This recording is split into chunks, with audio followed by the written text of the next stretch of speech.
un très grand merci à chacun d'entre vous d'être présent ce soir.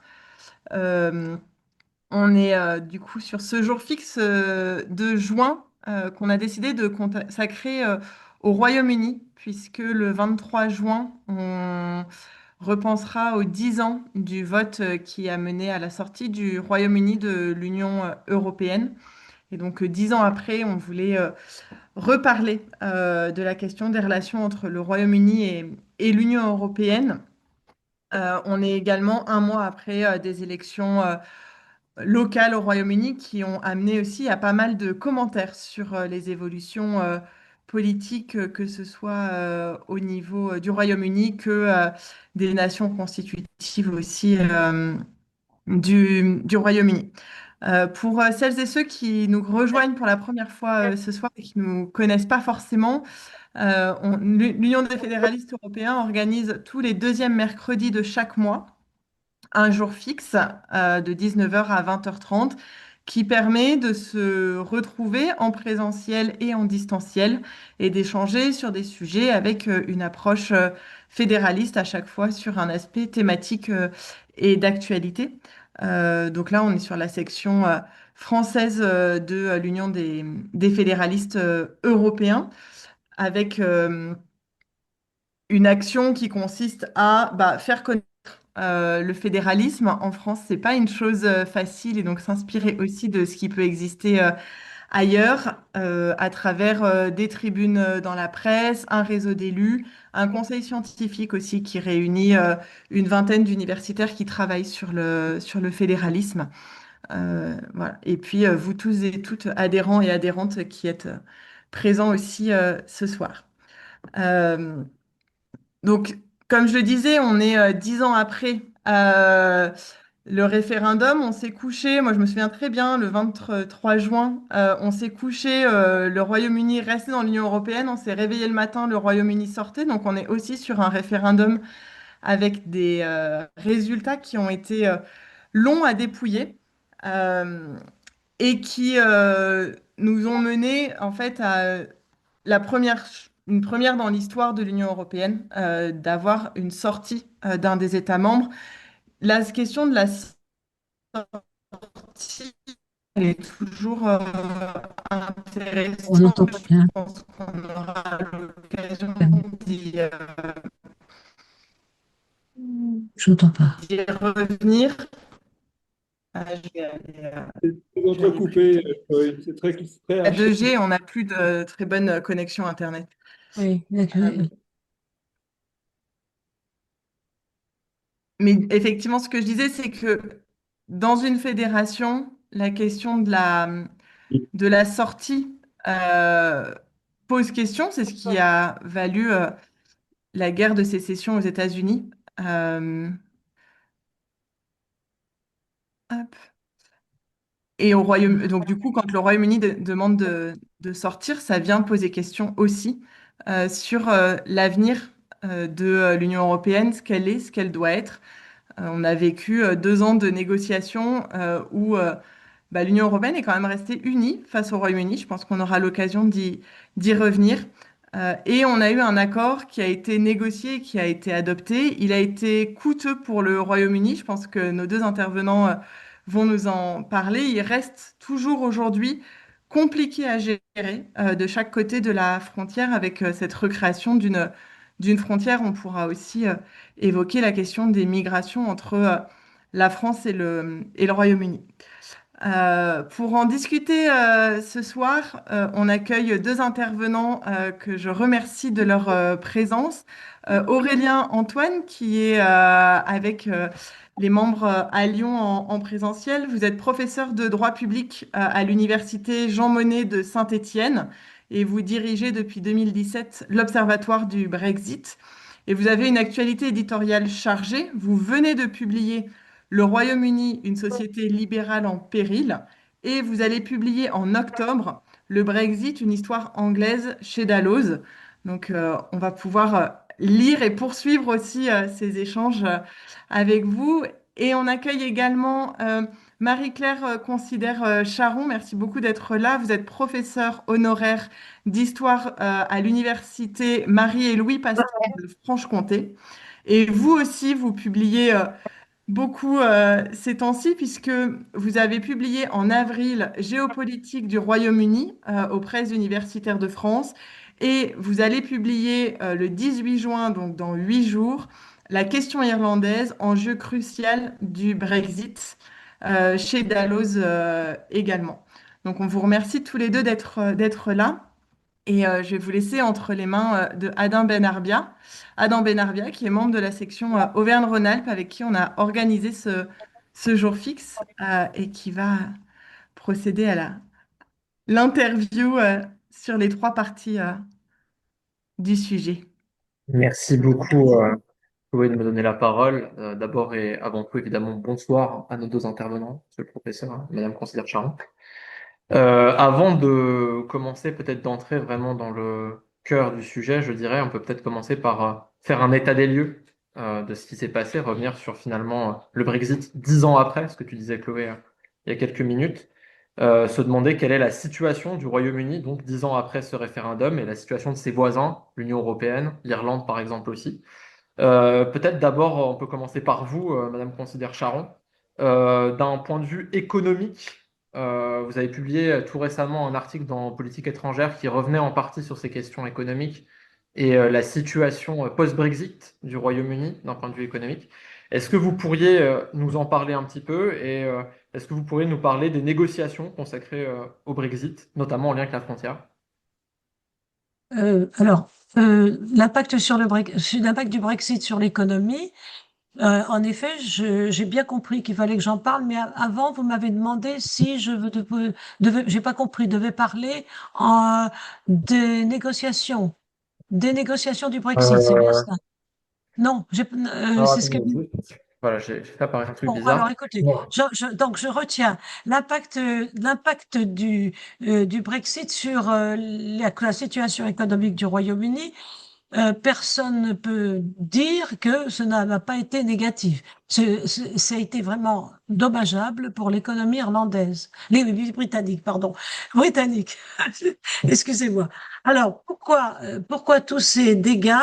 Eh bien, d'abord, il y a eu beaucoup d'incertitudes liées à l'issue des négociations. Il y a eu beaucoup, ensuite, quand le Brexit a été voté, énormes difficultés dans les échanges. Ça a eu comme conséquence la baisse des exportations, la baisse des investissements, des perturbations qui ont affecté les chaînes d'approvisionnement.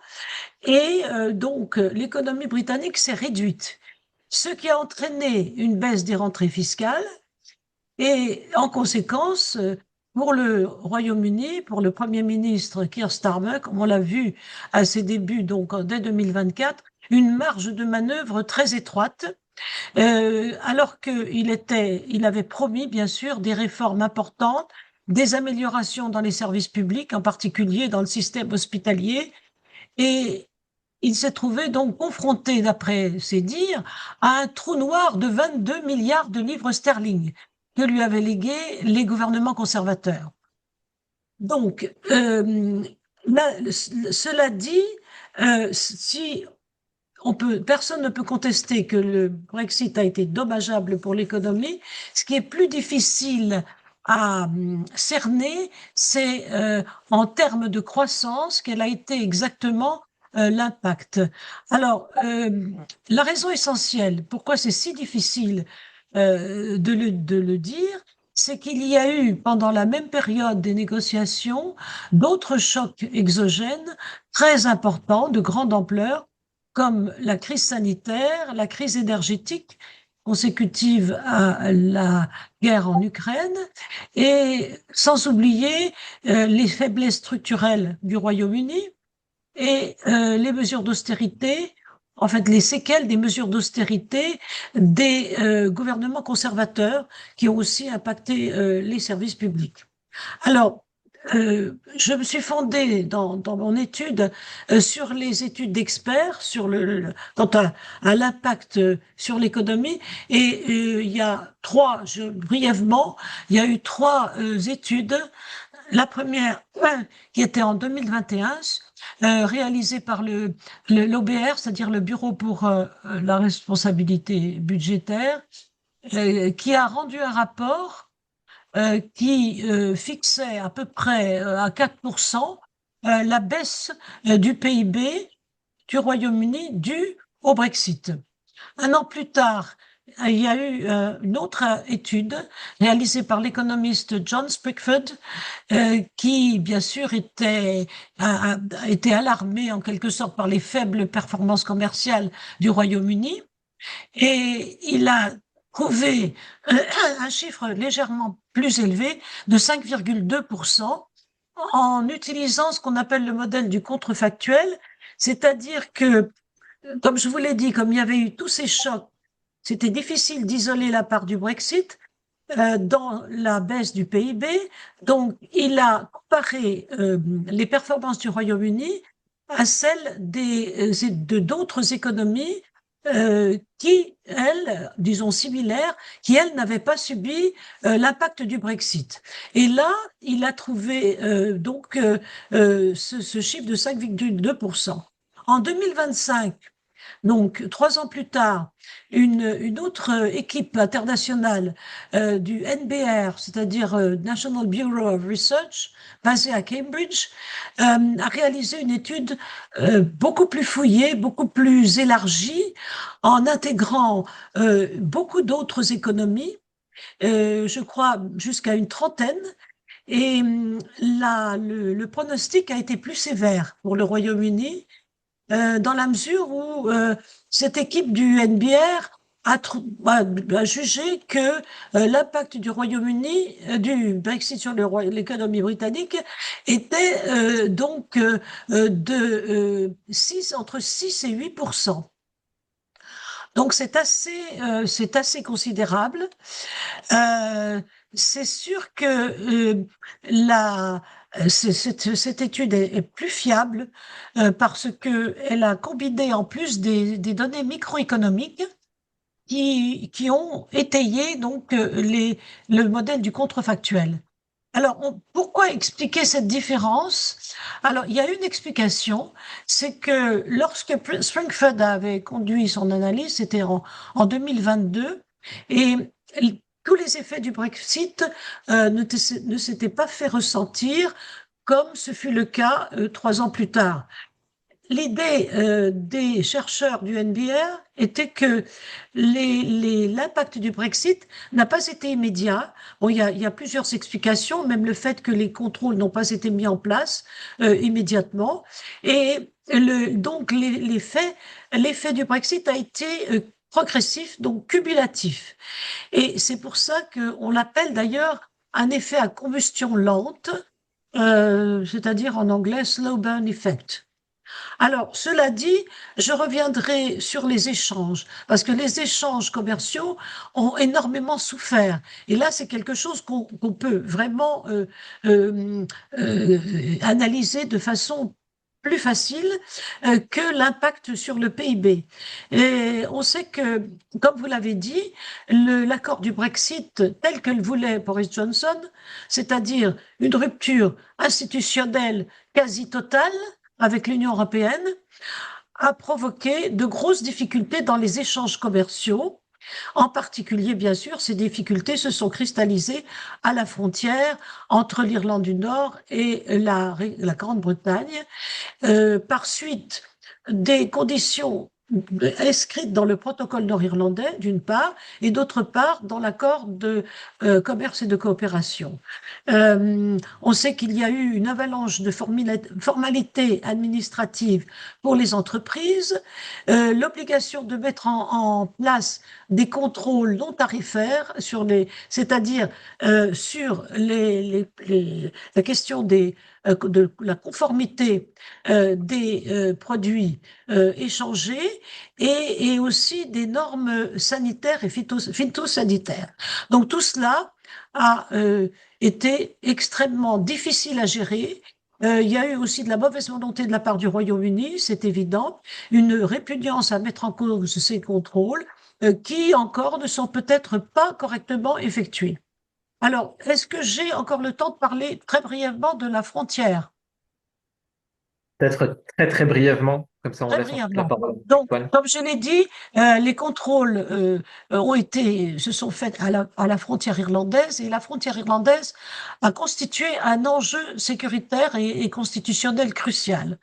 Euh, Si bien qu'elle a eu beaucoup de mal à se résoudre et on peut même douter qu'elle soit vraiment résolue.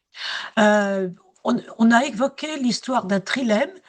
Très brièvement, le trilemme, c'était le fait que Boris Johnson avait opté pour un Brexit très dur. Ce Brexit très dur entraînait la nécessité de mettre en place une frontière entre l'Irlande, la République d'Irlande, qui était encore État membre de l'Union européenne, qui est resté État membre de l'Union européenne, et le Royaume-Uni, qui est devenu un État tiers. Les deux options étaient soit placer la frontière entre les deux juridictions irlandaises, qui a été jugée irrecevable d'emblée par les Européens et par les Irlandais, du fait qu'elle pouvait raviver toutes les tensions qui s'étaient manifestées et les violences qui s'étaient manifestées pendant les troubles, c'est-à-dire le conflit d'environ 3 décennies qui a ravagé l'Irlande du Nord. Et puis, l'autre solution était la solution qui a finalement été adoptée, mais qui avait été rejetée par Boris Johnson initialement, c'est-à-dire de placer la frontière entre les deux îles.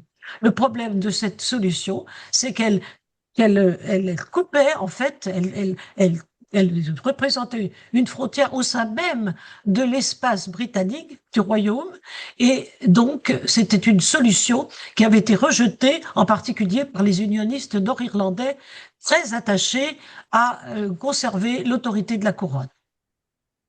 Voilà. Il y a d'autres Merci. choses à dire, mais voilà, je m'arrête.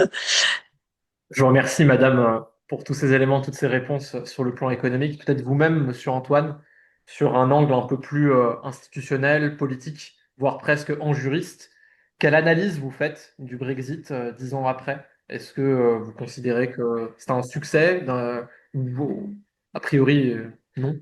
Je pense que vous serez d'accord avec moi. Oui, alors d'abord, merci pour votre invitation. Je suis ravi de participer à ce débat, de continuer de croiser nos regards avec Marie-Claire, que je connais bien, et qui a beaucoup participé à l'Observatoire du Brexit. Alors, pour revenir sur ce qui a été exposé de façon très claire par Marie-Claire, je vais quand même repartir de l'économie. On a fait beaucoup du Brexit deux choses. Un problème britannique d'abord, mais avec vous, je sais qu'on va élargir sur la question de l'Union européenne, et c'est tant mieux parce que c'est rarement fait, et je vous en félicite. Et l'autre point, c'est qu'on en fait souvent un problème économique. Et de mon point de vue, l'angle mort du Brexit dans les analyses que l'on peut lire, ça reste quand même le domaine politique au sens des conséquences politiques au Royaume-Uni, moins pour l'Union européenne sans doute, du Brexit, mais d'une certaine manière bien au-delà. Il faut quand même rappeler que le Brexit intervient en juin 2016 et que c'est sans doute le premier événement politique qui marque le changement radical de l'ordre post-Seconde Guerre mondiale. Il faut quand même le rappeler. C'est avant la première élection de Donald Trump, c'est avant le retour de conflits, même si on a eu la Crimée, dont il aurait fallu se méfier bien en amont. Il y avait des éléments précurseurs dans les pays de l'Est et qui ont été moins pris en compte parce que tout simplement, ça émanait d'États finalement qui avaient connu la démocratie de façon récente et qui était sorti du bloc soviétique, sans compter que la situation de l'Ukraine et de la Crimée d'un point de vue géopolitique est extrêmement complexe. Donc le fait qu'on ait un virage en sens contraire de ce qui était construit depuis la Seconde Guerre mondiale au sein des démocraties occidentales, c'est le Royaume-Uni qui a commencé. Et quand on regarde l'histoire moderne et contemporaine, quand il se passe un événement majeur, positif ou négatif selon le point de vue dans lequel on se place au Royaume-Uni, eh bien, on se rend compte qu'ensuite, l'ensemble des démocraties occidentales comparables à celles du Royaume-Uni connaissent des évolutions similaires. On a sous-estimé, de mon point de vue, pour nous faire un problème exclusivement britannique et économique, le Brexit, en tant qu'il révélait des évolutions des démocraties occidentales. Donc le Brexit, c'est d'abord un fait politique majeur au Royaume-Uni, mais on va y revenir parce que ça conduit à approfondir des fractures territoriales, des fractures sociales, également, ça a approfondi des problèmes, certains problèmes économiques, ça les a accélérés, ça a conduit à la fois, ça peut paraître paradoxal, à une polarisation assez forte, en particulier à droite, et ça semble aujourd'hui contaminer cette polarisation, cette radicalisation à gauche de l'échiquier politique, et puis en même temps une espèce de morcellisation de l'offre politique à laquelle on assiste aujourd'hui. On est dans une phase de 10 années où on a eu une succession assez inédite de premiers ministres dans le camp conservateur. On a une ambiance de dégagisme qui n'est pas propre au Royaume-Uni, mais qui est évidemment le Brexit a favorisé. Pour en revenir à la question économique par rapport à cet élément politique qui pour moi est absolument déterminant, on a effectivement plusieurs études, Marie-Claire a été très précise à cet égard, mais le problème des modèles économiques aujourd'hui, c'est que ils ont quand même beaucoup de mal à intégrer des externalités. Ce que l'on peut dire de façon très simple, après tout, est-ce qu'on a vraiment besoin de chiffres? C'est que le Royaume-Uni a fait le choix de mettre fin à un élément d'intégration, de libre-échange inédit au monde, et que là où on a des chiffres tout à fait clairs, c'est que cette décision-là a fait baisser la confiance des partenaires, non seulement évidemment de l'Union européenne, mais aussi au-delà. Donc ce qu'on constate, c'est des baisses dans l'investissement au Royaume-Uni, aux alentours un peu moins de 20%. On constate évidemment des échanges qui ont baissé. Alors, je vais peut-être un peu relativiser ce qu'a dit Marie-Claire tout à l'heure. En revanche, les exportations avec l'Union européenne ont baissé environ de 6 points de pourcentage. Avec le reste du monde, ça n'a pas vraiment beaucoup bougé. Au niveau des exportations de marchandises vis-à-vis de l'Union européenne, on a une baisse. En revanche, le Royaume-Uni a continué d'importer à peu près au même niveau. Donc les échanges se sont assez rapidement rétablis, même s'ils ne sont pas exactement au niveau précédant le Brexit, notamment au niveau des exportations de marchandises pour le Royaume-Uni. Mais il faut rappeler qu'à l'époque du référendum, on avait deux projets, aussi mensongers les uns que les autres, aussi bien du côté des Leavers, des Brexiters, qui prétendaient qu'en rapatriant l'argent de Bruxelles, on allait pouvoir financer de façon extraordinaire le NHS, et ce n'a pas été le cas. Mais du côté aussi de ceux qui souhaitaient le maintien dans l'Union européenne, il avait le fameux Project Fear, et ce Project Fear était tout aussi mensonger. Il n'y a pas eu un effondrement économique du Royaume-Uni, et d'une certaine manière, ces obsessions budgétaires, financières, économiques qui sont affichées à chaque élection ont dissimulé des risques politiques pour moi beaucoup plus dangereux. Alors Marie-Claire va parler de l'Irlande du Nord, mais c'était un des angles morts lors de la campagne référendaire, mais aussi lors des discussions et aussi en partie au niveau des négociations. Là aussi, je vais apporter une précision. Il faut savoir que c'est d'abord Theresa May qui a refusé, qu'on appelait à l'époque le filet de sécurité, d'établir une frontière en mer d'Écosse. Enfin, entre l'Écosse et l'Irlande du Nord. Et que finalement, c'est Boris Johnson qui a mis fin, j'allais dire, à cette espèce de danse du ventre avec le DUP, en disant, ben, non, on va mettre effectivement la frontière à cet endroit-là. Il a marqué qu'il était opposé, mais c'est quand même lui qui a signé le protocole. Pour le remettre en cause par la suite, pour des raisons d'ailleurs plus de politique intérieure, je ne sais pas quelles sont vraiment les convictions de Boris Johnson. J'ai toujours beaucoup de doutes sur ses convictions. S'il était vraiment très attaché à un Brexit dur ou pas, je n'en sais rien. Il faut savoir quand même que Nigel Farage aujourd'hui renvoie dos à dos les conservateurs et les travaillistes dans le fait que le Brexit n'aurait pas du tout été fait, le Get Brexit Done, Nigel Farage n'y adhère pas du tout. Mais je pense qu'encore une fois, Boris Johnson est sans doute beaucoup plus ambivalent qu'on le prétend, sans doute pas assez travailleur et les autorités britanniques n'étaient pas prêtes et ça a créé les catastrophes temporaires qu'on a envisagées. Mais aujourd'hui, force est d'admettre que le Brexit est un élément supplémentaire par rapport à la pandémie, au conflit russo-ukrainien et au Moyen-Orient, qui, de mon point de vue, ont sans doute beaucoup plus d'impact d'un point de vue économique. En revanche, bon, je pense que le Brexit est beaucoup plus déterminant que les conflits actuels. Le Royaume-Uni fait bloc par rapport à la situation en Ukraine. Il y a beaucoup plus de divisions sur Gaza et Israël, mais comme partout ailleurs. Et puis, connaissant l'histoire britannique, c'est inévitable, mais ça n'a rien à voir donc avec le Brexit. Sur l'Iran et la position vis-à-vis des États-Unis, l'ensemble des Britanniques soutiennent la position du gouvernement par rapport aux États-Unis. Donc, ce qui crée une vraie rupture politique, c'est le Brexit. Encore une fois, on en parle, mais à mon avis, à chaque fois, c'est après l'économie qui, de mon point de vue, est évidemment déterminant important. Mais en tout cas, il y a deux chiffres, deux grands agrégats sur lesquels les économistes ne disent rien de l'impact du Brexit, même s'il y a quelques études.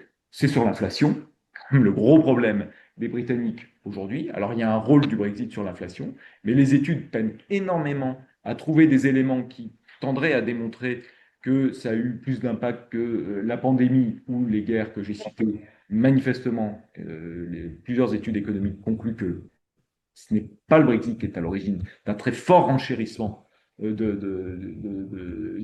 mode de vie. Et puis, sur le chômage, là aussi, on n'a aucune étude, fondamentalement, sur l'impact du Brexit. Il y a une baisse de compétitivité du Royaume-Uni, c'est sûr. Ça a eu un impact aussi, mais encore une fois, bien inférieur que les autres crises. Donc, oui, il y a un impact. Oui, il est important. Et d'un point de vue économique, le Brexit est un échec. Il n'y a aucun doute. Mais en revanche, la vraie rupture, en ce qu'elle annonce pour le Royaume-Uni et le monde, elle est politique. Très bien, je vous remercie, monsieur le professeur, pour tous ces éléments extrêmement intéressants. Et c'est vrai que c'est quand même, je trouve ça saisissant ce que vous disiez sur le fait que c'était la première rupture depuis 1945. On n'y pense pas, on place plutôt ça avec l'élection de Trump, alors qu'en fait c'est plutôt un an avant qu'il faudrait le mettre. Et c'est en Europe finalement, sur le vieux continent que ça commence. Je ne sais pas si on doit en être fier. Non, Je n'en suis pas convaincu. J'en suis pas certain. On va enchaîner peut-être avec une deuxième partie sur la question de savoir si le Royaume-Uni pourrait revenir, parce qu'un mouvement de rapprochement entre le Royaume-Uni et l'Union européenne se fait sentir depuis quelque temps. Le Royaume-Uni a commencé à réintégrer plusieurs programmes européens, certains des plus emblématiques, notamment parmi Erasmus+. Ce mouvement peut-il finalement s'avérer pérenne? Peut-il donner lieu à un renforcement peut-être des coopérations transmanche? Madame Considère-Charon, je crois que vous avez des éléments à ce sujet sur la question du rebuild et du rejoin. Est-ce que vous pourriez un peu nous éclairer sur les mouvements qui sont en cours et les perspectives peut-être pour le Royaume-Uni de revenir, si tant est que ce soit une possibilité? Oui, c'est une grosse question. C'est une question majeure, bien entendu. Euh, je pense que, comme vous l'avez dit, il y a une stratégie de rapprochement. Et avant de parler de réadhésion, c'est-à-dire le rejoin, il faudrait peut-être parler d'abord du reset, parce que la réadhésion, à mon avis, elle n'est pas d'actualité. Elle est tout de même à un horizon qui me paraît assez lointain. D'ailleurs, vous avez utilisé le mot fédération pour l'Union européenne. Je crois que ce mot ferait bondir les, la plupart des Britanniques qui justement ne veulent absolument pas entendre parler de fédération, puisqu'ils ont appelé ça même le F-word, c'est-à-dire le mot à bannir. Donc, surtout, s'ils veulent revenir, faut surtout pas leur dire que c'est une fédération. Alors, je dirais plutôt que c'est dans l'état actuel des choses, mais je parle peut-être sous l'autorité d'Aurélien, je dirais plutôt que c'est une confédération pour l'instant, parce que l'élément central, enfin la centralité est encore assez, à mon avis, encore assez affirmée. Mais c'est vrai que dans le projet européen, il y a le projet de créer une intégration sans cesse plus étroite. Et c'est justement là-dessus c'est un motif qui a finalement été la source de dissension entre le Royaume-Uni et l'Union européenne et peut-être un peu la cause de son départ. Donc, alors, pour en revenir au mouvement de rapprochement, donc c'est vrai que bon, Aurélien a raison de dire que l'impact du Brexit n'a pas été catastrophique, mais tout de même, il est suffisant pour inciter le Royaume-Uni à vouloir se rapprocher de l'Union européenne. Parce que il y a eu quand même donc les difficultés commerciales, la fin de la libre circulation donc des personnes, des jeunes, des étudiants, des travailleurs, la coopération dans certains domaines stratégiques et aussi des domaines sur la recherche, la défense, etc. C'est devenu un problème pour le Royaume-Uni et ça crée quand même un isolement qu'il a essayé de combler d'ailleurs en tentant de signer une multitude d'accords de libre-échange, mais qui lui pose un problème. Donc, il y a une volonté de normalisation des relations entre le Royaume-Uni et l'Union européenne, d'abord, qui s'est manifestée pour la première fois sous le mandat de Rishi Sunak avec la signature de l'accord du cadre de Windsor. Cette dynamique je pourrais dire, de concertation déjà, de dialogue, s'est confirmée à l'arrivée du gouvernement de Keir Starmer, gouvernement travailliste, qui a décidé de mettre en place son reset, c'est-à-dire une réinitialisation des relations avec l'Union européenne dans des domaines variés, comme les échanges commerciaux, qu'il y a eu cette volonté il y a cette volonté de les rendre encore, de les faciliter encore davantage, la sécurité, la défense, le climat, l'énergie et le domaine culturel avec tous ces programmes que le Royaume-Uni dont il avait dû se retirer, comme Horizon Europe, comme Copernicus et comme Erasmus, qui sera rétabli d'ailleurs en 2027. Alors, est-ce que je vais parler très rapidement du domaine du commerce et l'ambition de Starmer, qui est de revenir en fait sur l'accord de commerce et de coopération qui a été signé entre le Royaume-Uni et l'Union européenne. Cet accord, c'était un accord qui n'était pas du tout avantageux, et c'est pour ça qu'on peut parler d'un Brexit coûteux, comme l'a dit Aurélien, pas du tout avantageux, dans la mesure où il y a eu beaucoup de domaines qui ont été mis de côté, et ce qui a fait que donc cet isolement quand même du Royaume-Uni qui est quand même préjudiciable. Alors, dans le domaine commercial, en mai 2025, donc il y a eu en mai 2025 un sommet très important, qui n'a pas livré des résultats énormes, mais qui a plus ouvert des pistes, ouvert des suggestions d'adhésion à des programmes, à des projets, mais qui demandent encore à être concrétisés. Donc, ce que voudrait Keir Starmer dans le domaine commercial, c'est un vaste accord sanitaire et phytosanitaire qui prendrait la forme d'un réalignement, parce que avant ils étaient bien sûr alignés, un réalignement sur une grande partie des normes européennes dans les domaines donc de la santé animale, de la santé végétale, de la sécurité alimentaire, etc. Alors là, il y a une grosse motivation, bien sûr, parce que ce serait le moyen de faciliter encore les échanges à la frontière et d'éviter les contrôles, disons une grande partie des contrôles qui quand même sont une entrave aux échanges. Donc ça porterait bien sûr sur tous les produits agroalimentaires.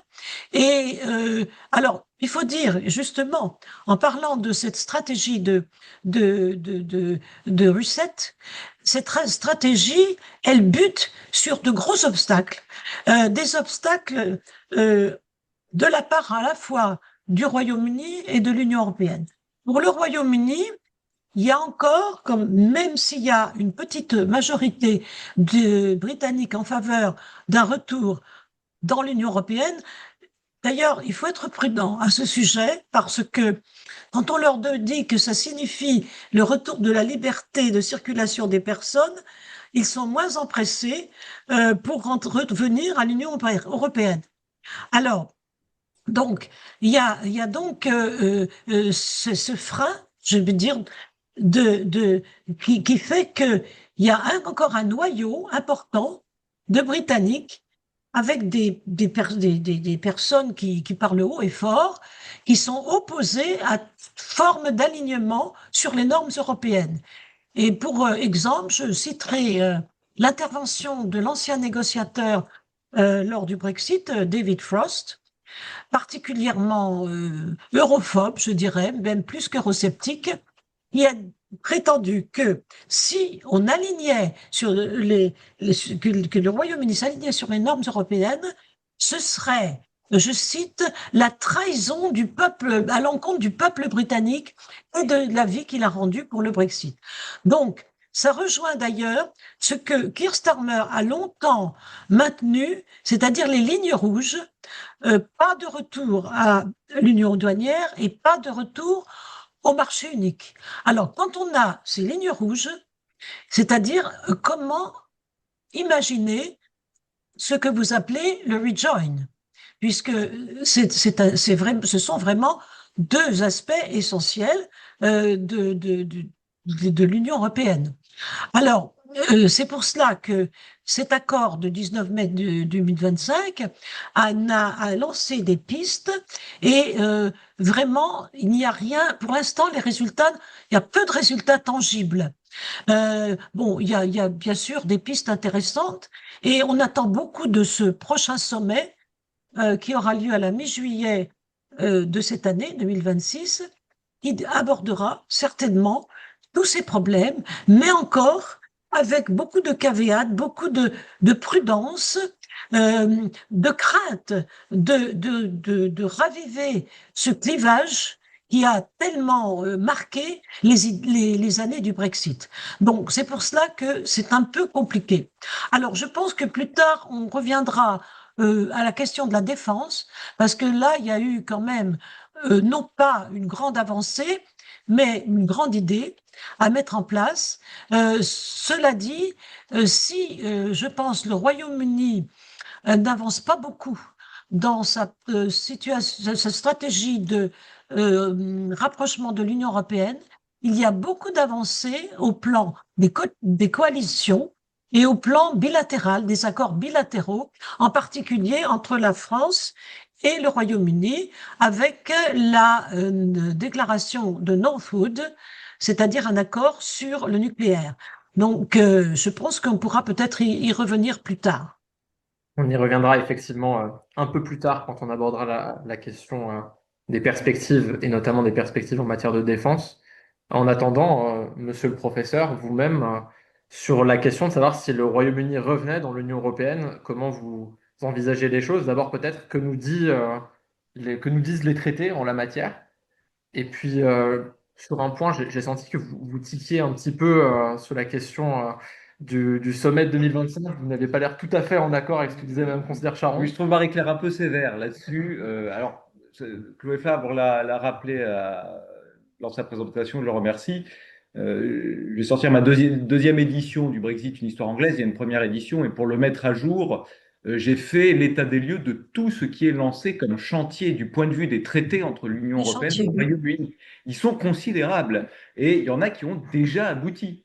Très clairement, il n'y a pas qu'Erasmus+. Bon, je ne vais pas rentrer trop dans la technique, mais en matière de concurrence, on a aussi, je vous le rappelle, eu beaucoup de tensions sur les questions de la pêche. Vous en avez entendu parler en novembre-décembre? Oui, Non, c'est pour une vrai. raison simple, c'est que, alors c'est du point de vue de la proportion en PIB, c'est pas grand-chose, mais c'était quand même une partie symbolique très importante. En réalité, on a une évolution depuis, et ça, je suis complètement à ce qu'a dit Marie-Claire, c'est que depuis Rishi Sunak, on a mais de toute façon, c'est tout à fait logique dans les négociations. Il faut quand même avoir en tête que on a négocié trois grands traités. Il n'y en a pas que deux. Il y a le traité de retrait, le traité, l'accord de commerce et de coopération qui sont les plus célèbres. Mais on a deux autres textes sur le nucléaire civil et puis sur l'échange d'informations. Il faut savoir qu'on a quand même négocié tout cela après le début des négociations, donc en 2017, jusqu'à la fin de la phase de transition. Ça a été négocié en moins de 4 ans tout de même. C'est une gageure diplomatique absolument exceptionnelle, marquée par de forts clivages politiques. Et avec le recul, et c'est une des leçons que l'on peut avoir au bout de 10 ans, c'est une leçon que j'ai pour ma part tirée très rapidement, c'est assez unique dans l'histoire diplomatique. Il faut quand même clairement l'avoir en tête, sachant qu'on n'était pas dans des conflits, des conflits militaires. Donc, d'une certaine façon, il n'y a pas de vainqueur ni de perdant, donc c'est encore plus difficile. Donc, c'est dans une certaine mesure, ça a été une gageure diplomatique, une réussite diplomatique, et il faut saluer la très grande qualité des équipes diplomatiques européenne, mais également britannique, malgré parfois les guignols, parce qu'il n'y a pas d'autre mot, qu'il y avait à la tête du département chargé du Brexit. Je pense notamment à Dominic Raab, hein, voilà, qui était vraiment quelqu'un qui n'était pas au niveau. Bon, il y en a d'autres, mais je ne vais pas développer ici. Donc, tout ce qui s'est mis en place, après, évidemment, il y a des raisons politiques. Faut montrer ses muscles. Boris Johnson était dans un rapport de puissance, mais comme je l'ai dit, bah, il a quand même conclu le protocole nord-irlandais, qui était quand même ce qui est à l'origine, dans une certaine mesure, de la chute de Theresa May. Donc, on a déjà franchi une première ligne rouge. Ensuite, il y a eu une mauvaise volonté dans l'application du protocole, mais Boris Johnson, avec les fins juristes qu'il y a dans le civil service et au sein des ministères britanniques, savait pertinemment que la mauvaise volonté qu'il mettait en place l'exposait aux mécanismes de règlement des différends du traité de l'accord de retrait. Donc ça, il le sait pertinemment, il le savait pertinemment, et on a évolué vers finalement la conclusion d'un accord de commerce et de coopération qu'il ne faut pas voir comme une fin en soi, mais comme un point de départ qui effectivement n'a pas été aussi ambitieux que certains le souhaitaient, mais qui finalement laisse toute une porte ouverte pour des accords notamment sectoriels pour certaines professions, je pense notamment aux professions juridiques qui ont été assez déçues de l'issue de la coopération, mais qui ne ferment aucune porte. Donc c'est un point de départ sur lequel aujourd'hui la relation entre l'Union européenne et le Royaume-Uni se construit juridiquement. Très rapidement, les Britanniques ont réintégré Copernicus et Horizon. Ils ont Erasmus+, on s'en doutait. Voilà, ça a été un peu un symbole, une marotte de Boris Johnson, mais on se doutait que ça allait arriver. Finalement, il n'y a pas eu beaucoup d'étonnement. Sur les produits phytosanitaires, alors Keir Starmer, là aussi, se base sur le traité. Il ne s'agit pas je pense que s'il arrivait devant l'Union européenne en disant je veux changer l'accord de commerce et de coopération, c'est vrai que ça a été évoqué. Non, c'est un peu comme le protocole nord-irlandais avec l'accord de Windsor. C'est pas des substitutions entières, c'est on modifie, on amende, on ajoute, mais quand même l'accord phytosanitaire a beaucoup progressé. Et juridiquement, ça s'est traduit par quoi? Quand même, lors du discours du trône de Charles III de mai dernier, au lendemain de la défaite d'ailleurs quelques jours après la défaite aux élections locales, où il annonce ce fameux réalignement dynamique, qui est une conséquence directe du sommet de 2025, où il s'était annoncé hein, en matière phytosanitaire, un réalignement dynamique qui consiste à, en quelque sorte, adopter des réglementations qui visent à se réaligner complètement sur les règles phytosanitaires de l'Union européenne. Mais soyons clairs, il n'y a jamais eu de mystère juridique dessus non plus, pour deux raisons. La première, c'est que depuis que le Brexit est effectif, donc en fait ça fait pas si longtemps, ça ne fait que 5 ans, depuis que le Brexit, un peu plus de 5 ans, que le Brexit est effectif, il y a eu des moniteurs, des analyses, notamment par le certain nombre de think tanks britanniques, qui ont relevé que, notamment du Change Changing Europe, qui a montré toutes les, je vais dire, faisait tous les 6 mois une analyse des réglementations qui changeaient et d'une décorrélation vis-à-vis du droit de l'Union européenne. Dans les premiers temps, il y a eu des symboles, puis finalement, ils ne le publient pas, plus ce document. Et pour avoir lancé, dans le cadre de ma chaire, ma première post-doctorante sur ce sujet-là, au bout d'un an, elle m'a dit, bah, il n'y a pas grand-chose. Donc, il n'y a jamais eu de véritable divergence. Et concrètement, ça s'est montré très clairement. C'est-à-dire, avant que les Britanniques mettent des contrôles sur les marchandises européennes, ça a pris beaucoup de temps par impréparation, mais tout simplement parce que ça leur allait bien. Et les Britanniques ne demandent pas une divergence sur la qualité phytosanitaire. Ça explique l'absence d'accord avec les États-Unis ambitieux. On nous présente l'accord Keir Starmer-Donald Trump récemment comme un accord de libre-échange. Ce n'est pas un accord de libre-échange. C'est un point de départ qui vise à limiter l'augmentation des droits de douane, mais ce n'est pas un vrai accord de libre-échange. Donc ce contexte, ces contraintes phytosanitaires, elles sont en plus dans l'accord de commerce et de coopération à travers la notion de concurrence équitable. Quand vous faites des échanges de marchandises de façon concrète, les conditions de la concurrence équitable, c'est pas simplement appliquer des règles de droit de la concurrence, c'est aussi de garantir qu'au niveau social, environnemental et phytosanitaire, eh bien, il y ait un level playing field, pour reprendre un terrain de jeu, j'allais dire, ce qu'on a traduit par concurrence équitable, mais je préfère l'expression britannique, level playing field, ça veut vraiment dire ce que ça veut dire, hein, par référence au jeu lexical sportif, c'est-à-dire qu'on est sur un terrain de jeu avec les mêmes règles, et il est évident qu'il ne pouvait y avoir de véritables divergences dans ce domaine-là. Donc ce que fait Keir Starmer, ce n'est ni plus ni moins que valider la conséquence logique de ce qu'on a apprécié concrètement et de ce qui relève finalement juridiquement de l'accord de commerce de coopération. Et ça explique aussi, en négatif, comme je viens de le dire, l'absence d'accord ambitieux possible avec les États-Unis. Et puis, bien sûr, il y a la question nord-irlandaise. Dès lors, et c'est pour ça qu'il y avait un gros problème sur le fameux filet de sécurité à l'époque, le fameux backstop à l'époque de Theresa May, parce qu'elle, elle savait pertinemment que si on maintenait dans une union douanière l'Irlande du Nord et l'Irlande du Nord n'a pas d'autre choix au regard du code des douanes de l'Union européenne et des règles qui lui sont applicables de s'aligner sur la République d'Irlande. Donc, d'une certaine façon, la situation nord-irlandaise opère une forme d'attractivité, de maintien dans l'Union, quoi qu'on en dise. Quand vous ajoutez à cela en plus que les Écossais qui ont été hostiles au Brexit étaient un peu jaloux au niveau des négociations de l'Irlande du Nord, les Gallois qui sont un peu ambivalents, bon, vous vous dites, on n'a aucun intérêt de façon pragmatique et on voit le retour finalement sous les travaillistes d'une diplomatie britannique très classique, de pragmatisme, de politique des petits pas. On ne prend pas de grandes positions. Donc effectivement, là je rejoins complètement Marie-Claire, l'idée d'un rejoin, ce n'est ni la préoccupation des Britanniques, ça n'en est que lorsqu'on leur pose des questions dans le cadre de sondages. C'est une obsession du continent. Enfin, un journaliste, lorsqu'il m'interroge, qui ne me pose pas la question, ce n'est pas le sujet des Britanniques aujourd'hui. C'est tout. Donc, on ne va pas en plus relancer un référendum. Vous savez qu'il suffit qu'on fasse un référendum pour que les citoyens ne répondent pas à la question. Donc, de toute façon, c'est une perspective qui est très, très lointaine.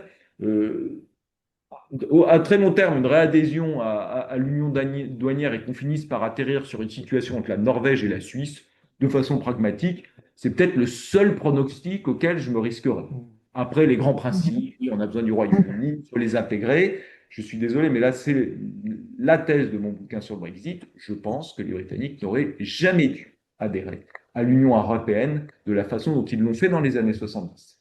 Parce qu'il y avait des tas d'éléments qui montraient que ça ne pouvait ni être un avantage pour l'Union européenne, ni un avantage pour les Britanniques.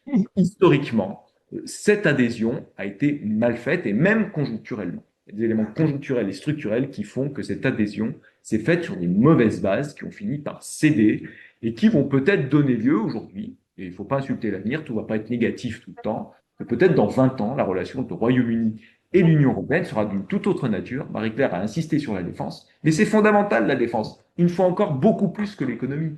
Le Brexit n'a pas beaucoup impacté la défense. Or, on sait qu'un État, puisque vous êtes fédéraliste, se construit sur des compétences régaliennes et que la première des compétences régaliennes, c'est la défense.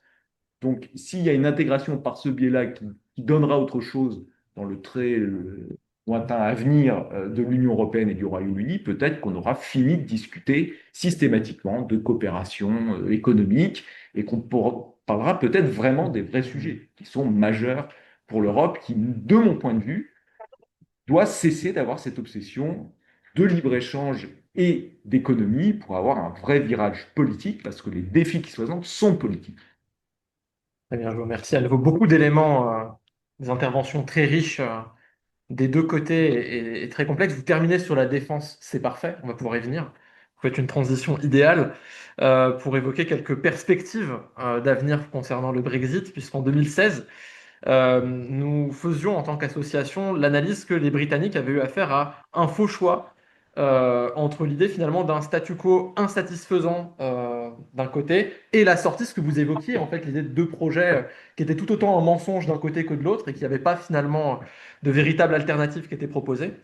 Aujourd'hui, quand on mène des études d'opinion, il s'avère quand même que les Britanniques sont majoritairement favorables à revenir. Pourtant, ils continuent à voter dans le même temps pour Nigel Farage, qui les a fait sortir. Comme ailleurs en Europe d'ailleurs, les Britanniques expriment dans les urnes un mécontentement et même une vision anti-système, voire populiste, face à des institutions qui ne répondent plus à leurs attentes et ne permettent plus de résoudre les contradictions de l'époque.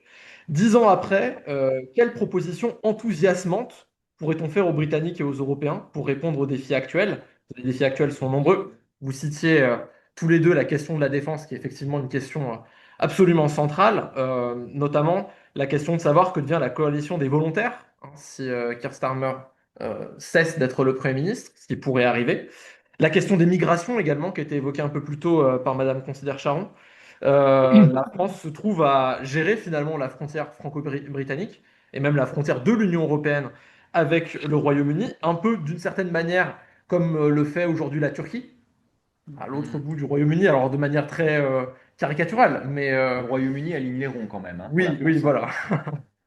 C'est différent, mais ça montre bien aussi qu'on a aujourd'hui en La France Turquie une aussi. position qui est particulière sur l'environnement, le climat, la question des dépendances énergétiques. Peut-être, Madame Considère Charon, en premier, en 5 à 7 minutes, comment vous envisagez les choses sur toutes ces perspectives d'avenir? Comment vous vous Alors, justement, positionnez? j'en profite pour revenir sur le climat. Et là, je pense qu'il y a eu une avancée assez importante, puisqu'il y a eu le 19 mai donc 2025 un accord qui concerne le système. Alors, c'est un peu complexe, hein, le système d'échange d'émissions de carbone. Donc, c'est un système assez sophistiqué et qui fait que les sociétés euh, peuvent disposent d'un quota d'émissions de carbone qu'elles peuvent échanger. Si par exemple il y a des sociétés vertueuses qui ne consomment pas tous leurs quotas, elles peuvent les revendre. Et au contraire, celles qui sont plus gourmandes, eh bien, peuvent acheter des quotas d'émissions. Alors, c'est donc, ça veut dire qu'il y a un marché, il y a un marché de carbone. Et avant le sommet de mai 2025, le Royaume-Uni avait son propre marché carbone et l'Union européenne avait aussi son marché carbone qui d'ailleurs, bien sûr, avant le Brexit, ne constituait qu'un seul marché. Alors l'idée, donc, et ce qui a été décidé, c'est de fusionner en fait les deux marchés carbone et d'en faire donc un seul système et qui soit européen, c'est-à-dire que les Britanniques rejoignent le marché carbone européen. Ça paraît très technique, mais c'est très important parce que c'est quand même une forme d'intégration historique, une réintégration post-Brexit très importante. Et alors que la logique qui avait prévalu au Brexit, c'était vraiment la reprise en main, la reprise, le take back control, donc, c'est un mécanisme, ce mécanisme qui a été voté, c'est un mécanisme intégré, donc qui signifie, à mon avis, un rapprochement notable au niveau des réglementations. Alors, pour ce qui est des perspectives, alors vous avez parlé de programmes alléchants qui puissent séduire, inciter le Royaume-Uni à revenir à l'Union européenne. Bon, je ne sais pas si on peut tabler sur des programmes aussi alléchants. Il y a bien sûr, il y a les gouvernants et il y a aussi l'opinion publique. Et il faut convaincre l'opinion publique. Et il faut pas que le dispositif soit trop compliqué. Donc, je pense que pour convaincre les gouvernements, il y a quand même beaucoup de programmes alléchants, c'est vrai. Par exemple, en matière de défense, il y a le programme qui s'appelle SAFE, c'est-à-dire Security Action for Europe, qui consiste à mettre en place un fonds d'investissement européen pour l'achat d'équipements militaires. C'est important parce que dans le monde instable où l'on vit, avec bien sûr l'offensive russe en Ukraine, et puis peut-être aussi à l'encontre d'autres États voisins, l'expansionnisme chinois, tout cela font que le contexte international est instable et menaçant et que les repères ont changé. Donc il y a quand même un besoin pour le Royaume-Uni de faire corps avec les politiques de défense européennes. Alors, ce fonds était très important. Malheureusement, il n'y a pas eu d'accord parce que le Royaume-Uni n'était pas disposé à payer une contribution financière suffisante aux yeux des Européens. Donc, on en est arrivé là.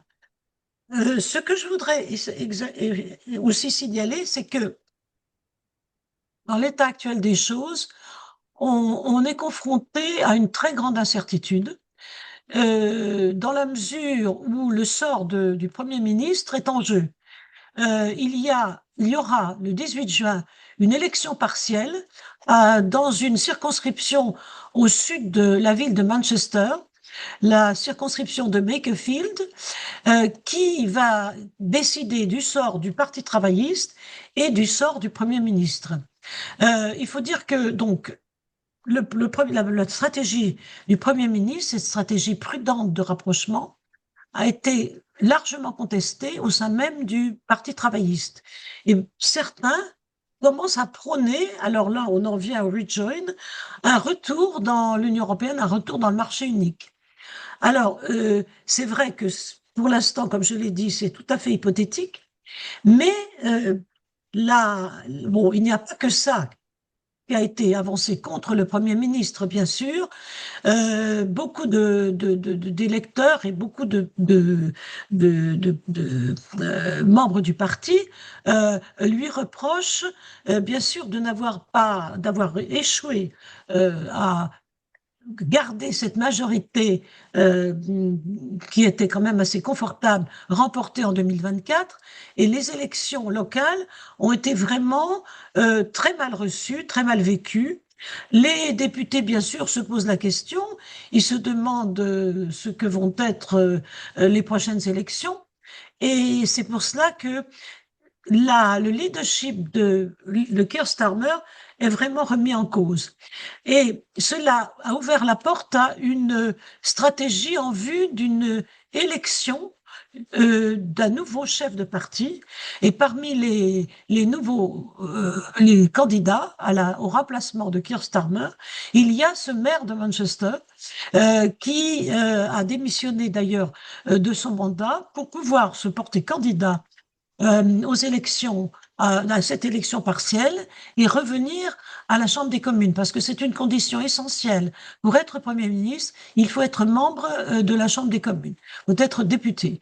Donc, alors, cette élection, elle est cruciale, non seulement pour le parti travailliste et pour Keir Starmer, mais elle est cruciale aussi parce que dans cette circonscription, le Parti travailliste doit faire un parti d'extrême droite, le Parti Reform, qui a vraiment eu des scores extrêmement élevés aux élections locales et qui représente une menace, un parti bien sûr europhobe, qui, si jamais il venait au pouvoir, sans doute remettrait en question tous les accords qui ont été signés, les accords de rapprochement, les accords de coopération qui ont été signés avec l'Union européenne. D'ailleurs, il s'y est engagé. Alors, c'est vraiment une grande menace et l'élection partielle de Makerfield est un test de la solidité du parti Reform, qui donc est très bien implanté dans cette circonscription. On peut dire que c'est un peu pourquoi ce parti a tellement progressé. C'était un parti pro-Brexit. Bon, le Brexit a été voté, mais ce parti s'est maintenu parce qu'il s'est transformé en un parti de protestation anti-élite, anti-centralisation et anti-immigration.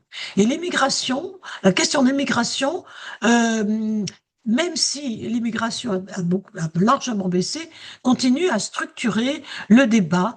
Et bien sûr, le parti qui promeut vraiment la fin de l'immigration, ou bien presque, enfin, disons, une immigration très, très limitée, c'est ce parti Reform qui a progressé même dans les régions périphériques, c'est-à-dire en Écosse et au Pays de Galles. Et ça, c'est quelque chose qui m'a énormément surpris parce que le Brexit, c'est quelque chose qui est très associé. Et là, Aurélien l'a bien compris quand il a écrit le titre de son livre, que le Brexit est une histoire anglaise. Le Brexit est vraiment associé au nationalisme anglais.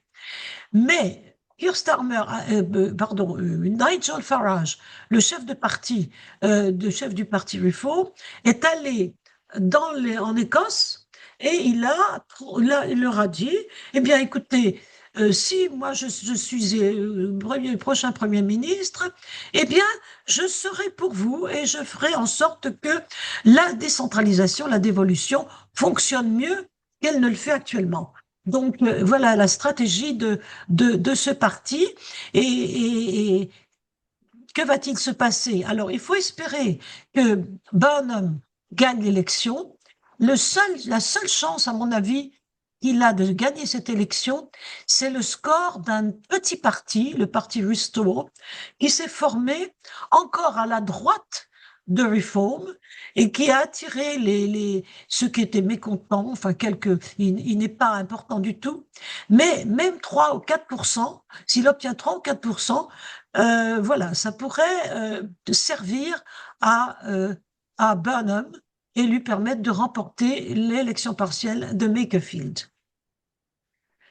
Alors, est-ce qu'il y a d'autres questions ou bien Je peut-être pense qu'on va laisser la parole au professeur voilà. Antoine et on reviendra sur les différents sujets peut-être plus tard. Il y a déjà des questions dans le chat par rapport à ce que vous avez dit. Alors, Certainement, les participants ont des questions en présentiel aussi. Monsieur le professeur, finalement, même question du point de vue des perspectives.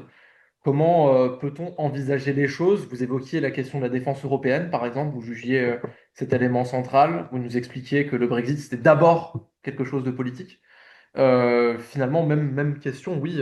Les perspectives enthousiasmantes, finalement, pour essayer de faire en sorte que le Royaume-Uni renoue avec des principes libéraux ou abandonne le populisme vers lequel il pourrait aller. Comment peut-on faire, finalement? Qu'est-ce qui est envisageable? Alors, je pense que vous dites est vrai. J'aime pas trop le terme populisme. Ouais. Pour moi, c'est de la démagogie pure et simple. C'est vieux comme le monde. Je sais que mes collègues politistes aiment bien inventer des mots, le libéralisme, le populisme. Enfin, tout ça n'est que la réplique de tas de comportements politiques que l'on connaît depuis l'Antiquité grecque.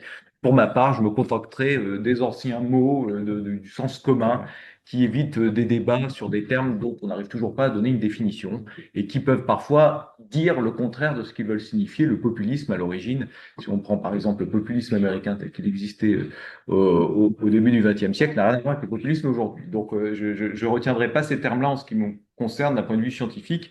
En revanche, ce que vous mettez derrière est juste. La difficulté du Royaume-Uni à l'heure actuelle, et c'est pour ça que le Brexit est un événement important, et je reviens à ce que je disais au début de ces échanges, c'est qu'on perd de vue ce qui en fait quand même une certaine spécificité. Sans tomber dans le mythe, c'est une société qui est libérale, c'est une société démocratique au sens, par exemple, de la jurisprudence de la Cour européenne des droits de l'homme, et on n'en a pas parlé, on a parlé de l'Europe, de l'Union européenne, mais aujourd'hui, il y a quand même un gros sujet entre le Royaume-Uni et d'autres, et la Convention européenne des droits de l'homme, à qui on fait porter le chapeau d'augmentation des chiffres de l'immigration et d'être trop conciliant, soit avec les demandeurs d'asile, soit avec les criminels. Enfin, avant qu'une affaire finisse devant la Cour européenne des droits de l'homme, il y a un certain nombre de juridictions qui interviennent avant et que la Cour, évidemment, n'est pas en position depuis Strasbourg, de déterminer et d'avoir une aussi forte influence qu'on le prétend. Cette idée de gouvernement des juges est pour le coup proprement absurde. Donc, en tout cas, à travers cet exemple-là, ce qui est très intéressant, c'est qu'on fait des amalgames, c'est très facile. La Cour de justice de l'Union européenne a beaucoup plus de pouvoir que la Cour européenne des droits de l'homme, et effectivement, elle peut avoir vraiment des effets sur un certain nombre de politiques du quotidien, sur la vision, pour le coup, très, très favorable au libre-échange, parfois en mettant un peu de côté les questions sociales. Oui, ça, c'est une œuvre de la jurisprudence de la Cour de justice. Bon, la Cour européenne des droits de l'homme, elle a fait évoluer évidemment considérablement des systèmes juridiques et de mon point de vue plutôt positivement dans un contexte pas toujours évident. Et c'est aujourd'hui la principale menace qui guette le Royaume-Uni et qui peut avoir des conséquences institutionnelles. Pour l'instant, on a une succession de crises politiques. Les institutions britanniques sont très résilientes. On ne le dit pas. Mais qu'est-ce qui n'a pas bougé finalement dans une certaine mesure? C'est qu'on a toujours un débat, on a toujours la possibilité, contrairement à d'autres démocraties, suivez mon regard, qui sont capables d'écarter des responsables d'exécutif s'ils ne font pas le travail. Il faut quand même se souvenir que Boris Johnson est élu en 2019 comme aucun autre Premier ministre depuis Margaret Thatcher en 1987, lorsqu'elle a été réélue, avec une purge considérable au sein du Parti travailliste qui laissait entendre que, selon certains analystes, on en aurait pour 10 ans de Boris Johnson. Moralité, il a fait 2 ou 3 erreurs graves. Alors, il y a eu le Partygate, des soutiens à des personnalités indélicates majeures, et puis quand même aussi commencer à constater l'échec du Brexit. Il a été viré par son parti. Qui fait ça aujourd'hui de façon aussi nette en France? Personne. Enfin, je ne veux pas faire des comparaisons avec le sens des responsabilités actuelles que l'on constate par rapport à certaines affaires en France. Ce n'est pas le même sens des responsabilités. Et le Brexit n'a pas entamé ce sens de responsabilité. Et ce qui me donne un élément d'optimisme, c'est que même demain, Nigel Farage franchit le seuil du 10 Downing Street, je suis bien curieux de savoir combien de temps il va rester. Parce qu'il a un nombre de casseroles aux fesses, excusez-moi l'expression, qui sont considérables du point de vue de ses financements, de l'influence des puissances étrangères dans le financement de ses campagnes. Il faut savoir qu'en 2026, il a cumulé, on parle des grandes idées, mais dans la démocratie aujourd'hui, les campagnes se font avec énormément d'argent. C'est lui, en fait, qui attire le plus de fonds aujourd'hui. Et c'est une des raisons pour lesquelles il gagne. C'est lui qui mobilise le plus sur les réseaux sociaux. C'est une des raisons pour lesquelles il gagne. Les autres partis traditionnels sont en retard sur ces questions-là, et on sait depuis le Brexit. Il y a un excellent rapport sur la Chambre des communes que je recommande, de la Chambre des communes que je recommande à tout le monde de consulter, qui est sorti sur les influences étrangères et les fausses nouvelles durant le Brexit. C'est édifiant. En 10 ans, on n'en a tiré aucune véritable leçon. Alors, on a essayé de prendre des législations, etc., mais ça ne fonctionne pas aujourd'hui. C'est un vrai sujet à saisir. Et cette domination sur les fonds et sur les réseaux sociaux qui permettent aux extrêmes de prospérer et, le cas échéant, de se faire élire, après, il y a l'épreuve du pouvoir. Et qu'est-ce que l'on constate dans des pays comme la Hongrie? Ça dure un temps, mais au bout d'un moment, on se rend compte qu'ils ne font pas mieux que les autres. Donc le grand risque aujourd'hui, d'un point de vue libéral, c'est que le dégagisme va finir par concerner toute la classe politique. Parce que leurs motivations et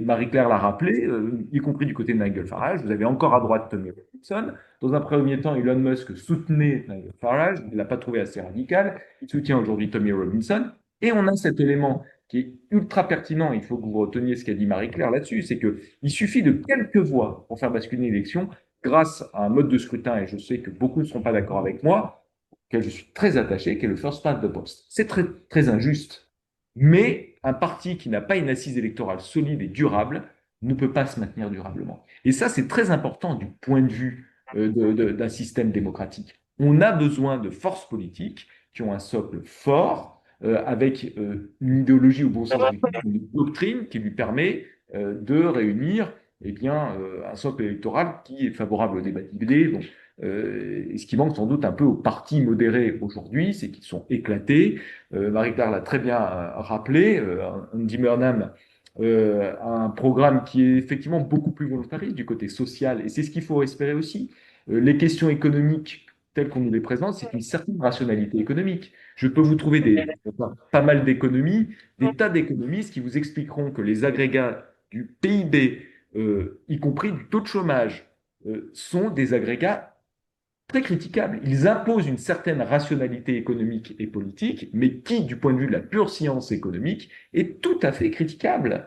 Il ne faut pas oublier qu'à l'origine, l'économie, ce sont des philosophes qui l'ont créée, d'accord? Qu'aujourd'hui, on ne met pas assez de place dans l'économie politique et qu'en nous présentant des chiffres, eh bien, ça doit emporter la conviction. Moi, j'ai la conviction, en revanche, que les peuples, les citoyennes et les citoyens en ont ras-le-bol de ça.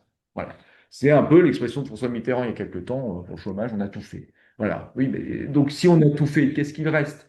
Le fait de résumer la politique à la satisfaction de grands agrégats économiques qui naît avec Margaret Thatcher. Ça, c'est l'objet de mon bouquin qui vient de sortir. Tout par Margaret Thatcher, c'est elle qui a fait de sa doctrine politique une véritable doctrine économique. Elle avait des vraies convictions, elle était persuadée d'agir sans doute pour le bien de son pays, mais c'est elle qui, d'une certaine manière, a tué la politique en la rendant complètement dépendante de l'économique. Comme aucun autre dirigeant en Europe l'avait fait avec elle, et même Ronald Reagan à la même époque n'avait pas fait ça. Même Nixon avant n'avait pas fait ça à ce point. Donc la rupture, elle vient encore une fois du Royaume-Uni. Donc les perspectives, elles sont là. C'est-à-dire de se dire que l'enjeu majeur aujourd'hui, oui, c'est l'environnement. Aussi tragique, et c'est dramatique ce qui arrive dans la Manche, de situations humaines, si on veut faire des bilans comptables, puisque c'est ça qui intéresse les dirigeants, en nombre de morts par rapport à la crise climatique et aux problèmes de développement dans certaines zones du globe, bah, c'est rien du tout. Voilà. Et que c'est même plutôt en renforçant l'aide aux pays étrangers et une meilleure solidarité entre les États occidentaux et ce qu'on appelle parfois les États du Sud de façon un peu trop résumée, au niveau de l'aide au développement, mais aussi de l'accompagnement face au réchauffement climatique, ça, ce sont des vrais enjeux. Alors oui, c'est pas du tout vendable. L'immigration, pour un juriste, ça ne veut rien dire. Hein. L'immigration, on y met des tas de réalités qui, d'un point de vue statut juridique, ne sont pas les mêmes. Quel est le point commun entre un Parisien qui va s'installer dans la City et qui va faire de la spéculation et une famille syrienne qui essaye de traverser la Manche sur une embarcation de fortune. C'est pas le même statut juridique, ce n'est même pas du tout la même réalité humaine. Et selon les définitions juridiques au niveau du droit international public, au niveau du droit, des droits européens ou des droits nationaux, ce n'est même pas la définition. Il y en a qui ne mettent pas forcément l'asile dans l'immigration. Donc ce dont nous parlent des personnages comme Nigel Farage, eh bien c'est du vent en réalité. C'est de l'imprécision qui facilite des discours démagogiques et qui permettent de désigner un ennemi pour éviter de le rendre responsable de la situation de son pays. C'est un grand classique. La désignation de minorité ou de l'autre qu'on ne sait pas trop définir, c'est très pratique. Et ce que l'on peut espérer, c'est qu'une bonne fois pour toutes, des partis comme le Parti travailliste, le Parti conservateur sont un peu perdus en ce moment, mais que le Parti travailliste, plutôt que de faire, et ça c'est une tribune que j'avais publiée dans Le Monde à la fin du mois de décembre dernier, de faire une course à l'échalote face à la question migratoire, rappelle des principes très simples.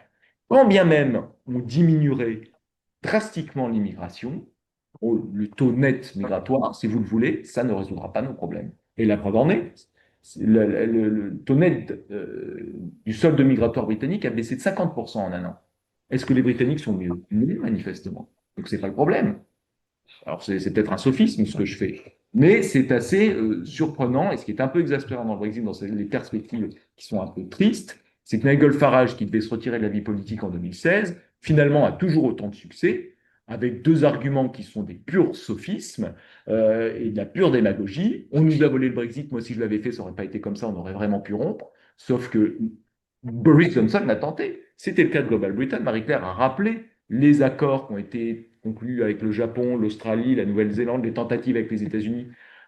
Au mieux, c'est 0,07% du PIB, ces accords, avec des États de la zone Indo-Pacifique. Donc les relais sont pas là. Donc c'est faux. La Global Britain a été un échec et c'était un projet auquel adhérait Nigel Farage. Il faut se rappeler que les électeurs de Nigel Farage en 2019 ont voté pour Boris Johnson. Donc il y avait bien la perspective de ce projet. Ça n'a pas marché. Ce n'est pas faisable. Voilà, point.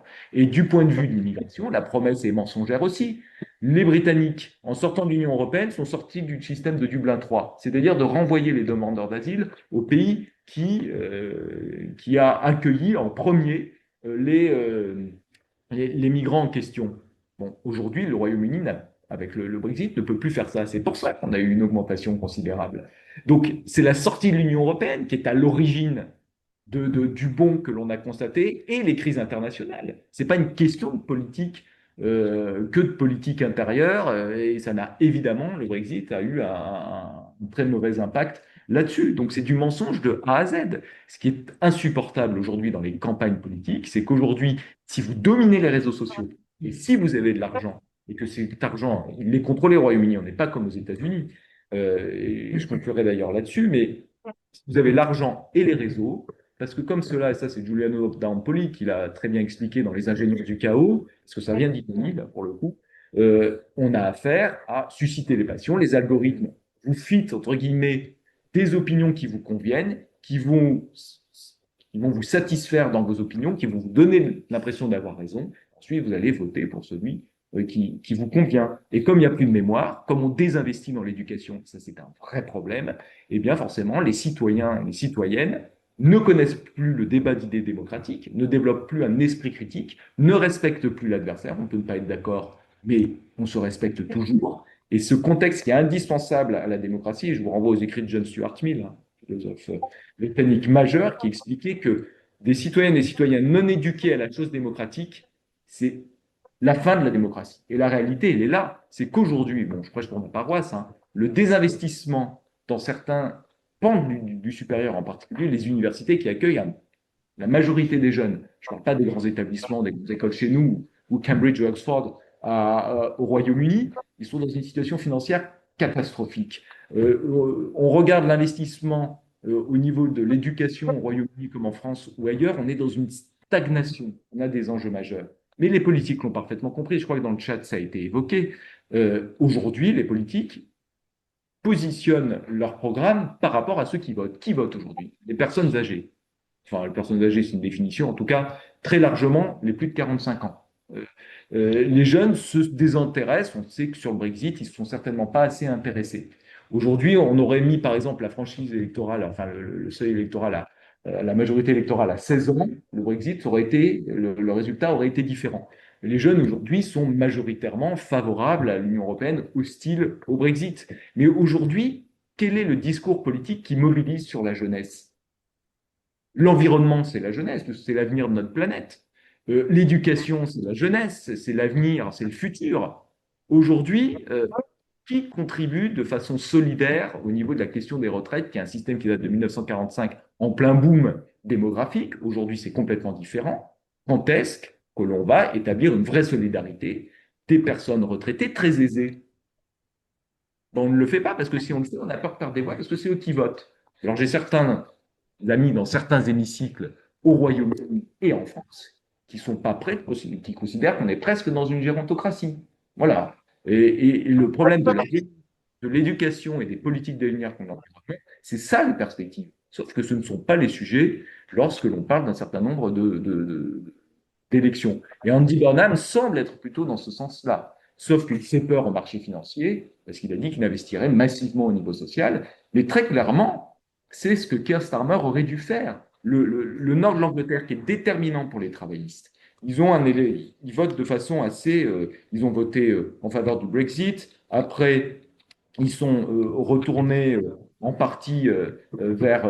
Ils étaient attirés par Jeremy Corbyn. Et puis ensuite, ils ont été très attirés par le leveling up de Boris Johnson, qui était une vraie rupture s'il l'avait faite sur le fond, mais c'était aussi un faux semblant, une vraie rupture par rapport au thatcherisme. Le leveling up, c'est une excellente idée. On ne l'a pas appliqué, c'est tout. Ensuite, donc, on a le retour des travaillistes, puis maintenant, ils retournent à la réforme du quai. Ce sont des gens perdus et qui se considèrent abandonnés, même si l'Union européenne a fait beaucoup pour le nord de l'Angleterre, le Pays de Galles ou d'autres pays, d'autres parties du pays en difficulté, mais il est évident que ça n'a pas été suffisant.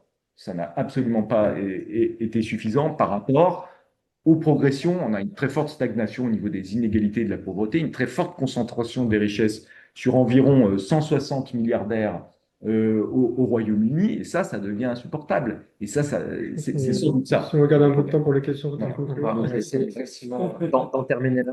Et peut-être. Très bien, merci beaucoup. Je reprends la main parce que j'ai regardé un petit peu le chat pour faire une synthèse des questions. Mais tout d'abord, je crois qu'il y a Tristan Lovray en direct de Strasbourg qui a envie de prendre la parole. On va enchaîner plusieurs questions, donc je vous laisse prendre des notes puisqu'on a un enjeu de finir à l'heure parce que je crois que Madame Considère Charon, vous avez d'autres obligations et l'UF Île-de-France a son assemblée générale aussi.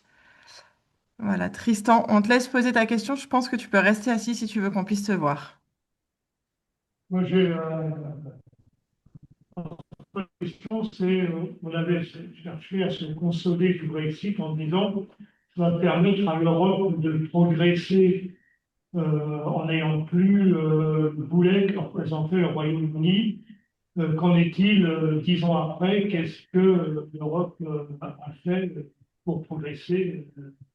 Est-ce que il n'y a pas là aussi une question d'échec, comme on parle d'échec au Royaume-Uni du Brexit?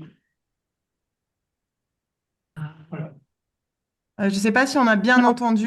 Oui, Olaya, tu peux peut-être mettre dans le chat des petites J'ai entendu. précisions.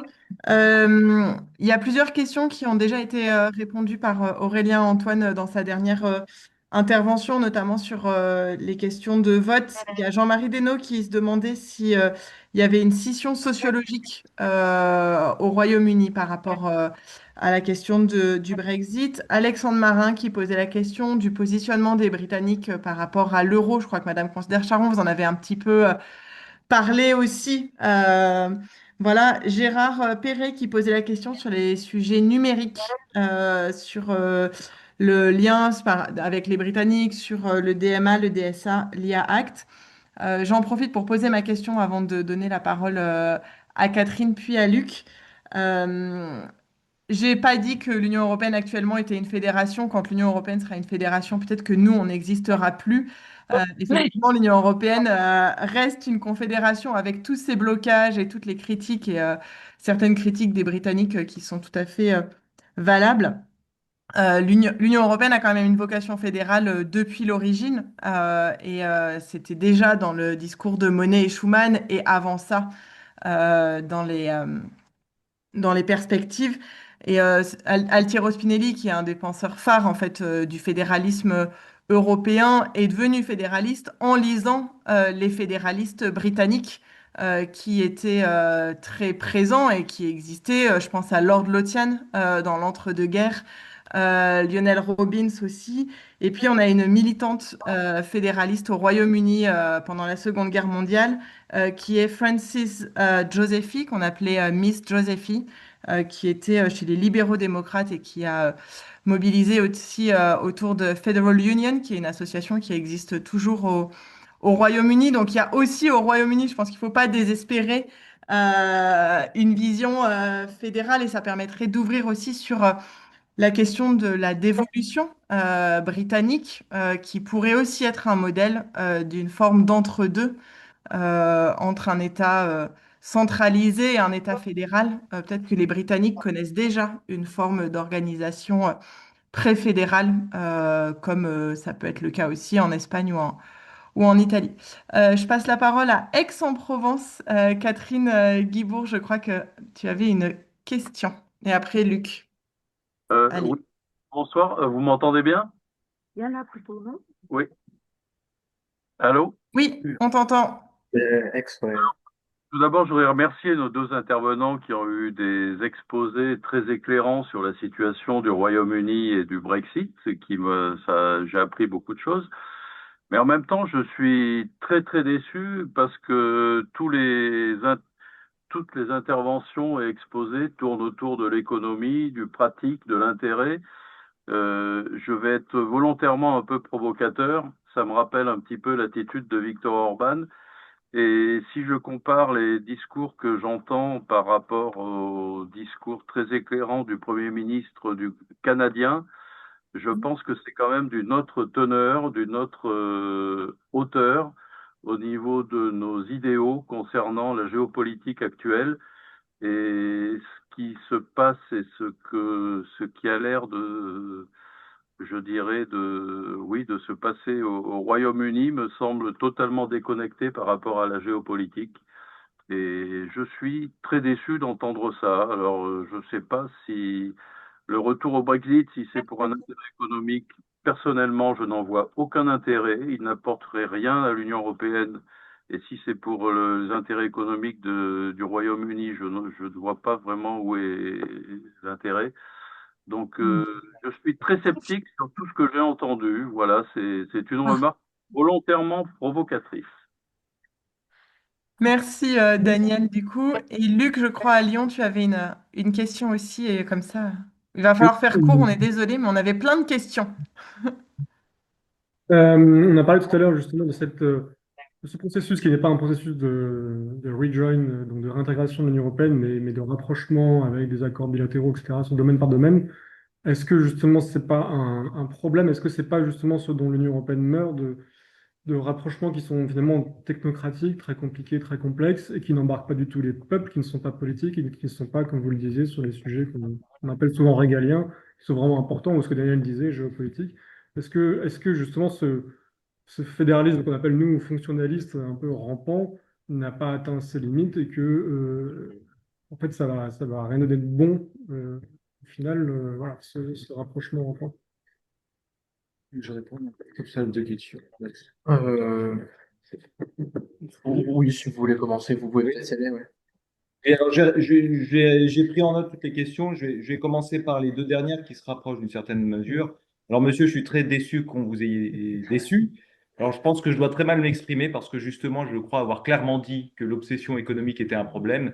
Mais si vous n'avez pas été convaincu, je ne peux que vous recommander de lire mon ouvrage sur le Brexit qui, justement, est un plaidoyer pour prendre en compte des raisons historiques, philosophiques, politiques qui dépasse le seul horizon économique, et je crois vraiment l'avoir dit, et justement l'une des raisons pour lesquelles il y a à la fois un désamour du projet européen, et je crois avoir critiqué la jurisprudence de la Cour de justice de l'Union européenne à ce propos, et du côté aussi du désenchantement des Britanniques. Mais je ne vais pas épiloguer sur ce point, parce que je considère l'avoir dit clairement. Et ça rejoint ce que vous disiez. Oui, il y a un problème de ce qu'on appelle la technocratie, d'une vision fonctionnaliste. Et ça rejoint la toute première question, l'une des premières questions sur ben, quels enseignements l'Union européenne a retiré du Brexit. Ben, aucun. Voilà. C'est-à-dire qu'aujourd'hui, on a une stagnation du projet politique. On a dit souvent que l'Union européenne et la construction communautaire avaient évolué au gré des crises. Ce qui n'est pas vrai, mais ce qui est faux depuis le traité établissant une constitution pour l'Europe. Voilà. Les derniers traités, on se souvient du fiasco du traité de Nice. Il faut savoir que bon, les concessions qui ont été faites aux Britanniques sur le traité établissant une constitution pour l'Europe bon, ont été importantes. On arrive au traité de Lisbonne, on sait dans quelle mesure il a été adopté, où on a peur effectivement de procéder à des référendums. Les Britanniques ont une responsabilité dans tout ça. Hein. Là aussi, je l'explique dans mon ouvrage, je ne veux pas être trop long, mais le choix de Michel Barnier est tout à fait pensé. Hein. Et évidemment que ça voulait enquiquiner les Britanniques. Il faut savoir qu'il a été victime du refus de Tony Blair de ne pas soumettre un référendum, le traité établissant une constitution pour l'Europe, au début des années 2000, et qu'à l'époque, le fusible qui avait sauté de l'échec du référendum en France, c'était Michel Barnier, et qu'il en a toujours beaucoup voulu aux Britanniques de ne pas avoir lancé la salve des référendums parce que ça aurait lancé un mouvement. Et Tony Blair a finalement trompé, entre guillemets, ses partenaires européens sur cette promesse d'organiser un référendum. Donc oui, il y a certainement un problème de dimension politique et de relance du projet européen. Et l'Union européenne, aujourd'hui, est dans la gestion de beaucoup de problématiques. On ne sait pas quel est l'horizon politique, est-ce qu'il faut qu'il soit fédéral, enfin, peu importe, mais en tout cas, on n'a plus de grands coups à la base de l'Union européenne, on n'a plus une grande pensée européenne. Je crois, même si je peux être très critique sur bien des aspects de sa politique en tant que scientifique ou en tant que citoyen, mais je crois que le dernier à avoir énoncé un propos volontariste et sans doute auquel il était vraiment attaché, c'est Emmanuel Macron quand il parlait de souveraineté européenne. Voilà. Et je pense qu'il y a quelques années, il avait raison. Et je pense que les Allemands qui ont été contre ça ont tourné un peu trop la page rapidement sur cette question-là. Il ne faut pas oublier que dans les négociations du Brexit, les Allemands, c'était les good cops et les Français, les bad cops. Je me permets simplement, monsieur, il ne reste malheureusement pas beaucoup de temps. Peut-être Madame Consulat Alors, Charon, je si vous voulais avez quelques juste, éléments. oui, alors j'aimerais juste revenir sur la question de cette personne qui a parlé du ton un petit peu pessimiste que nous avons employé à propos des relations du Royaume-Uni à l'Union européenne. Alors, bien sûr, quand on parle du Brexit, le Brexit, c'est tout de même un échec pour l'Union européenne. Le fait qu'un État et un grand État décide de quitter l'Union européenne, c'est très difficile, c'est un échec parce que c'était bon un grand État, comme je dis, une grande économie, un contributeur net, quelqu'un qui a quand même un rayonnement international notable, un soft power, comme on dit. Voilà. Alors pourquoi est-ce que bon, donc c'est pour ça qu'on peut pas être optimiste de voir qu'un État comme le Royaume-Uni ait quitté l'Union européenne. Cela dit, quelqu'un d'autre a parlé de l'économie. Mais il faut revenir un petit peu à ce qui s'est passé en 1972, quand le Royaume-Uni a adhéré à l'Union européenne. C'était pour des raisons économiques. C'était pas pour des raisons sentimentales. Parce que si vous prenez tous les États membres, vous dites quel est le rapport à l'Union européenne. Là, bon, il y a beaucoup d'États membres, comme la France, l'Allemagne, etc., qui ont un rapport un petit peu sentimental et qui pensent qui sont convaincus idéologiquement que l'Union européenne c'est important et qu'il faut vraiment la consolider, la sauvegarder. Mais ce n'est pas le cas du Royaume-Uni. Comment le Royaume-Uni voit l'Union européenne? Tout simplement selon un calcul des coûts et des bénéfices qu'il peut en retirer. Et ça, c'est vraiment, c'est comme ça. Ce sont les Britanniques ne sont pas, bon, ils n'ont, historiquement, ils n'ont pas été envahis, ils ont résisté avec au Blitz, ils se considèrent comme les vainqueurs de la Seconde Guerre mondiale. Il n'y a pas sans doute eu ce traumatisme que nous avons connu les Français et les Allemands. Et c'est vrai que l'Europe, elle est partie de la réconciliation franco-allemande. Donc c'est pour ça, je pense, qu'il est difficile de, de reprocher aux Britanniques ce rapport. C'est comme ça, ils sont comme ça, ils n'ont pas un lien sentimental avec l'Union européenne. Alors, c'est des accords bilatéraux, je reviendrai juste là-dessus. C'est dommage, en effet, que, à mon avis, il y a beaucoup d'accords bilatéraux, mais tout simplement parce que je suis convaincue qu'il y a trop, à l'état actuel, dans l'état actuel des choses, au moment où nous parlons, trop de freins qui puissent permettre un rejoin, donc une réintégration dans l'Union européenne. Je pense que le pays n'est pas mûr pour cette réintégration et ces accords bilatéraux ont le mérite de ne pas froisser l'opinion publique. L'état actuel de l'opinion publique est trop sensible, à mon avis, et voilà, il ne faut pas réveiller les clivages. Et je pense que, bien que ces accords bilatéraux ne soient pas satisfaisants du point de vue de l'Union européenne, ils font quand même progresser le Royaume-Uni tout doucement vers cette perspective. Voilà, c'est l'avis que je voulais exprimer. Très bien. Bah, merci beaucoup pour ces éléments et ces réponses à ces questions. Merci à tous les deux de votre présence ce soir avec nous. Et c'était dense, évidemment, quand on parle d'un pays aussi complexe que le Royaume-Uni et dans une relation avec beaucoup d'éléments qui rentrent en compte avec l'Union européenne. Ça fait des choses très, très denses. Mais un très grand merci Aurélien, Antoine, Marie-Claire Considère-Charon pour tous ces éléments, cet effort de synthèse et les différents points que vous avez relevés. Merci beaucoup aussi à Adam pour la préparation et l'animation.